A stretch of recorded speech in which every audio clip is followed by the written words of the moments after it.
नमस्कार। अभी राम मंदिर का जो इनॉग्रेशन को लेकर जो भी बात चल रही है, तो उसमें बहुत लोगों को पीड़ा हो रही है। मतलब ऐसी असहनीय पीड़ा हो रही है, जिसका मतलब सहन नहीं कर पा रहा। तो इंसान अपनी पीड़ा को कम करने के लिए अपने मुँह से विष्ठा कर रहा है।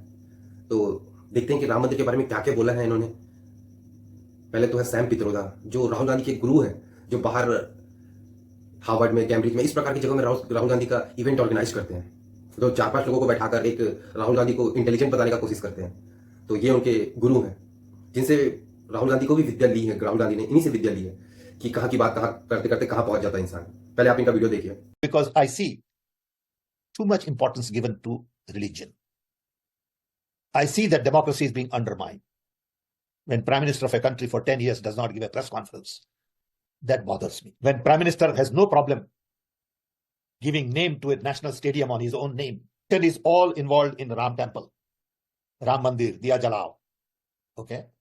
That bothers me. Inflation, health, environment, pollution. उसकी तो बात होती नहीं है. बात होती है हिंदू टेंपल की, बात होती है राम भगवान की. This is not how you build a modern nation. Prime Minister is spending time in temples all the time. It bothers me. I would rather have him go to schools and libraries and scientific institutions and not visit lots of temples. ये बोल रहा है कि देश में धार्मिकता ज़्यादा बढ़ गई है, डेमोक्रेसी खतरे में है। मतलब इनका वही है हमेशा का। अभी सीपीआर में है डेमोक्रेसी, अभी दम तोड़ देगा थोड़ी देर में, इस प्रकार की बात करते हैं ये। और ये बोल रहे हैं कि इनको भारत के बारे में बहुत चिंता होता है। बताइए, बोल रहे हैं कि I bother for this, I bother for that, इस प्रकार की बात कर रहा है। ये बोल रहे हैं कि राम मंदिर की बात करते करते ये नरेंद्र मोदी तक पहुंच गए। मतलब इनका एजेंडा साफ है, इनको करना मोदी का विरोध है, लेकिन मोदी के आड़ में जो भी आए उसका विरोध कर देते हैं बेचारे। राम हो, कृष्ण हो, शिव हो, इसको कोई फर्क नहीं पड़ता, मोदी का विरोध करना है। तो ये उसी लाइन में आ गया। आप समझ पा रहे हैं आप कि राहुल गांधी कैसे किस बात को करते करते कहाँ पहुंच जाता है। तो इसी से सीखा है। ये राम मंदिर की बात करते करते धर्म को ज्यादा बढ़ाया जा रहा है, इस प्रकार की बात करते करते नरेंद्र मोदी में पहुंच गया कि 10 साल हो गया अभी तक प्रेस कॉन्फ्रेंस नहीं किया। क्या प्रेस कॉन्फ्रेंस करके क्या ही उखाड़ लेगा कोई? जब लोगों का काम हो रहा है तो उसको प्रेस कॉन्फ्रेंस करने की जरूरत नहीं है। जब उसका धरातल पे काम दिख रहा है तो उसको प्रेस कॉन्फ्रेंस करने की जरूरत नहीं है। वही व्यक्ति प्रेस कॉन्फ्रेंस करता है जो कुछ नहीं करता, अपने आप को मतलब ऐड बड़ा बताने के लिए उसको प्रेस कॉन्फ्रेंस करना पड़ता है। लेकिन इसका काम बोल रहा है तो उसको प्रेस कॉन्फ्रेंस करने की जरूरत नहीं है। लेकिन तुम एक मंदबुद्धि बालक को बार बार प्रेस कॉन्फ्रेंस के नाम पर अपने 10 लोगों को बैठाकर कुछ प्रश्न ऐसे पूछे जाते हैं, उसी में बेचारा वो फंस जाता है। तो ये सोच रहे कि वैसा प्रेस कॉन्फ्रेंस होता है। ऐसे मूर्ख लोग हैं लोग। और ये बोल रहे हैं कि एक अपने नाम का स्टेडियम बना लिया, इसके लिए मुझे चिंता होती है। ये वो दौर भूल गए जब ऐसे भी हमारे नेता रहे जो अपने आप को भारत रत्न दे दिया करते थे। ये भूल जा रहे हैं अपने ही नेता लोगों को। बताइए क्या समय आ गया, विरोध के नाम पर कुछ भी बोलना है। कहाँ राम मंदिर की बात चल रही थी, कहाँ प्रधानमंत्री में चल जा रहा है ये व्यक्ति। इनका रंडीरोना कभी खत्म नहीं होगा। और आप सभी से अनुरोध है कि आप 22 तारीख को घर में दीपक जलाकर पूरा दिवाली की तरह सेलिब्रेट करिएगा। बम फटाके आप बहुत फोड़िएगा, क्योंकि ये यूं ही ऐसा नहीं है कि राम मंदिर बन जा रहा है। ये कोई छोटी घटनाएं नहीं है। ये 500 सालों की लड़ाई के बाद ये हमें राम मंदिर मिला है, राम भगवान का पुनर्वास हो पाया है। तो आप इसको ऐसे छोटी घटना देकर ना लीजिए, ऐसा सेलिब्रेट करिए कि युगों युगों तक सेलिब्रेशन को याद रख जाए। और इसके पीछे आप देखिए कि इस राम मंदिर के पीछे कितनी वीरों ने बलिदान दिया है, तो उनकी को भी एक श्रद्धांजलि देने के लिए दीपक अवश्य जलाए। और ये कांग्रेसी समझ नहीं पाएंगे कि स्वाभिमान क्या होता है। अब ये किसी एंटोनिया माता के सामने दंडवत प्रणाम करते हैं, चाट लेते हैं, तो इनको लग रहा है कि स्वाभिमान नाम का कोई चीज ही नहीं होता। ये हिंदुओं का स्वाभिमान है राम मंदिर, जो अभी अपनी आत्मा से जागृत कर रहा है ना। ये अभी सिर्फ अपना ये एक स्टेप चढ़ा है, अभी तो बहुत तुमको पीड़ा देनी बाकी है। अभी तो मथुरा है, काशी है, अभी तो बहुत रोना बाकी है तुम्हें। तो आपसे बस ये अनुरोध है कि आप बढ़ चढ़ कर 22 तारीख को सेलिब्रेट करिएगा, क्योंकि कुछ लोगों ने तो बहुत प्रयत्न किया कि इसकी वर्डिक्ट रुक जाए, लेकिन राम भगवान तो आएंगे ही ना, तो आ ही रहे हैं। ये जो सारी जो मुद्दा है ना, ये कब केवल दिखावा का मुद्दा है।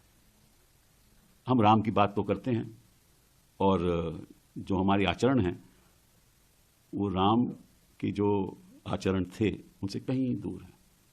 मतलब कि ट्रूथफुलनेस, सच्चाई, टॉलरेंस, सैक्रिफाइस, यही राम की बात थी ना। तो ये तो सब उसका उलट करते हैं। और फिर राम मंदिर, आपको अगर राम मंदिर का इनविटेशन आएगा तो आप जरूर जाना। भाई मैं तो, मेरे दिल में तो राम है ना, मैं कुछ दिखावे के लिए कोई काम थोड़ी ना करता हूँ। जिसने राम मंदिर के वर्डिक्ट को रुकवाने में बहुत अहम भूमिका निभाई थी। 2018 के समय में यही व्यक्ति था कि ये बोल रहा था कि अभी इसका नतीजा नहीं आना चाहिए। किस प्रकार के लोग थे ये, और ये आज बात कर रहा है कि राम राज्य क्या होता है। राम राज्य मतलब ये होता है कि राम के नाम को, मतलब ये इनका अलग चलता है ना सब कुछ, आप जानते हो। अंगूर खट्टे हैं, मतलब इनके मुंह से मॉरल वैल्यू वाली बातें शोभा देती है कि आप यही सोचिए, जो राम के काज में रोड़े डाल रहे थे बहन के लौड़े, वो आज मॉरल वैल्यूज की बात कर रहे हैं, ट्रूथफुल होने की बात कर रहे हैं, सच्चाई की बात कर रहे हैं। बोलते हैं ना, आपके जीवन में रोड़े आए ना आए, ऐसे बहन के लौड़े आएंगे अवश्य। तो यही वो बहन के लौड़े हैं जो उस समय बाधा डाल रहे थे, अड़ंगा डाल रहे थे, लेकिन आज बोल रहे हैं कि मेरे अंदर राम है, मेरे दिल में राम है, मुझे दिखाने का जरूरत नहीं है। हाँ, तो तुम दिल में संसद भवन रख लो, राहुल गांधी को दिल में ही प्रधानमंत्री बना लो, तुम कोई मिनिस्ट्री ले लो दिल में ही, तुम्हारा दिल तो बहुत बड़ा ही है, तो सब कुछ तुम दिल ही में कर लिया करो ना। कहा फिर ये ढोंग चतुरा करते हो, फिर मेरे दिल में राम है, मेरे को दिखाने का, तुम दिल में ही फिर राहुल गांधी को प्रधानमंत्री बना लो। इनके मुंह से बताइए, मॉरल वैल्यू वाली बात शोभा देती है। जो राम काज का नहीं हुआ ना, वो किसी काम का नहीं है। राम के इसमें अस्तित्व के ऊपर सवाल उठा रहे थे ये लोग, राम का प्रमाण देना पड़ा था हमें, तब जाके राम मंदिर मिला है। और ये बोल रहे कि राम हमारे दिल में है। ऐसा लगता है थप्पड़ी थप्पड़ मारा ऐसे लोगों को, चूतिया लोगों को। इनका बढ़िया है, मेरे दिल में राम है, मेरे दिल में राहुल गांधी पीएम बन गया है, चूतिया। अब ये अब्दुल चचा है, जिसका अभी तक रंडी रोना खत्म नहीं हुआ, मेरी मस्जिद को तोड़ दिए।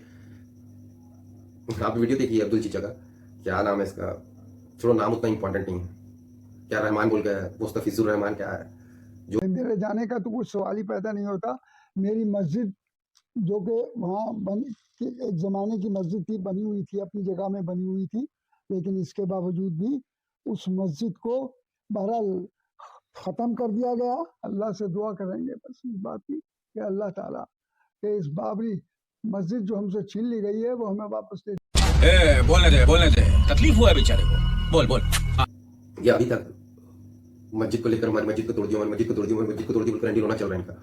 अब वो लोग कहाँ गए जो राम मंदिर की जगह में स्कूल, हॉस्पिटल, यूनिवर्सिटी बनाना चाहते थे। अभी 5 एकड़ की मस्जिद की जमीन है, आप वहां स्कूल कॉलेज बना सकते हैं।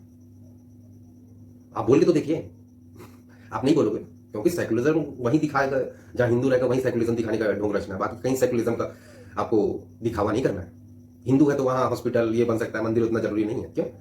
मस्जिद जरूरी है। वो भाई 5 एकड़ है, बना लो हॉस्पिटल, यूनिवर्सिटी। वैसे भी उनसे मस्जिद तो बन नहीं रही है, हॉस्पिटल ही बना लो। कम से कम उन्हीं के 18 बच्चे 20 बच्चे जो रहते हैं वहीं पैदा होंगे, कम से कम एक अच्छा तो हो जाएगा ना। स्कूल खोल दो कम से कम। यहां सेकुलरिज्म का चोदना नहीं चलेंगे, यहां डेमोक्रेसी नहीं होती खतरे में। मुसलमान डेमोक्रेसी को विंग्स दे देते हैं, बताइए। और वहीं हिंदू अपने राम मंदिर की बात करेगा तो कम्युनल हो जाएगा, लेकिन वहीं एक मुसलमान अपने मस्जिद की बात करेगा तो वो कम्युनल नहीं होता, वो सेकुलरिज्म के दायरे में आता है। ये ऐसा दोगला चरित्र चल रहा है हमारे देश में। और उसी में एक अब्दुल है। रामचंद्र जी का व्यक्तित्व इतना बड़ा है और उनके नाम से लोग राजनीतिक फायदा उठाएं, ये गलत बात है।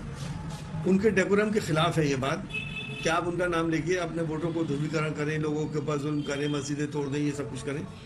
तो राजनीतिकरण तो कर ही रहे हैं। रामचंद्र जी सिर्फ इन्हीं के हैं, वो तो सबके हैं, पूरे हिंदुस्तान के हैं। मुसलमान भी उनकी इज्जत करते हैं, एहतराम करते हैं। वो सपा का नेता है, वो बोल रहा है कि हमारे भी राम है, सबके राम है, राम के नाम पर राजनीति नहीं होनी चाहिए। और वही भड़वा बोल रहा है कि मस्जिद को तोड़कर मंदिर बनाया गया। मतलब उसके अंदर की घृणा देखिए। वो बोल रहा है कि राम हमारे भी है, सबके हैं, लेकिन मंदिर तोड़कर बनाया। मतलब ये दिखाने के दांत अलग है, इनके जवानी के अलग है। ये बाहर सेकुलरिज्म का चोदना चोदते हैं, लेकिन अंदर पूरे कम्युनल है। राम हमारे भी है, वो तो है अपनी, वो देख लीजिए, वंशावली चेक करेंगे तो राम तुम्हारे ही निकलेंगे। लेकिन तुम तो अभी बता रहे हो हमारी मस्जिद तोड़ दी, हमारी मस्जिद तोड़ दी। तुम्हें नहीं तोड़ा, मस्जिद ही तोड़ी है। और उसके बाद आते हैं अखिलेश यादव। क्या है कि किसी जिस पर निमंत्रण नहीं है वो घुस नहीं सकता।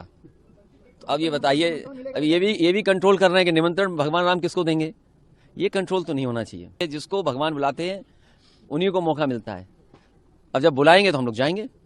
सर अभी आया न्योता नहीं आया अभी तक? भाई उनके न्योता से हमारा न्योता क्या लेना देना। भगवान आप और हम सनातनी नहीं हो, तुम हो ना। भाई सनातन में क्या है कि भगवान का जब बुलावा आता है तो अपने आप चले जाते हैं। जब टूटी चोर वो बोल रहे कि हमें निमंत्रण की जरूरत नहीं है। उसको पूछ रहे निमंत्रण मिला कि नहीं मिला। हमें निमंत्रण की जरूरत नहीं है। हमें जब राम भगवान बुलाएंगे तो आदमी स्वयं चले जाता है। भाई तुमको राम क्यों बुलाएंगे? भाई चूतिए, तुम्हारे बाप का इतिहास नहीं पता क्या? कार सेवकों के ऊपर गोली चलवा दिया था तो तुमको राम बुलाएंगे? तुमको तो हनुमान बुलाएंगे, राम नहीं बुलाएंगे। और जो तुमको बजाएंगे ना, पूरा नाक सीधा कर देंगे तुम्हारे। जो कार सेवकों के सरयू नदी को जो लाल कर दिए थे ना रक्त से, वो सब चीज अभी हिंदू भूला नहीं है जो तुमको निमंत्रण दिया जाएगा। कहीं भी अपना नाक लंबा लेके पहुंच जाना, नाक पिन करके चूदू।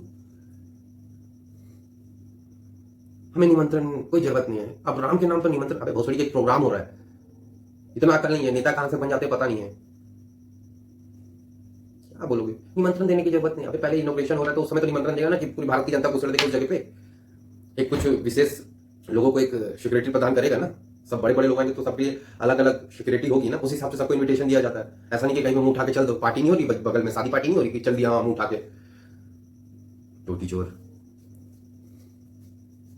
तुमको क्यों बुलाएंगे बताओ ना? जो शर्म नहीं आई है, आज बोल रहे कि राम सबके हैं, राम हमारे भी हैं, हम सनातनी हैं। आज तुमको याद आ रहा सनातनी है? जब गोली चलवाए तब तुमको याद नहीं है सनातनी हो या नहीं हो?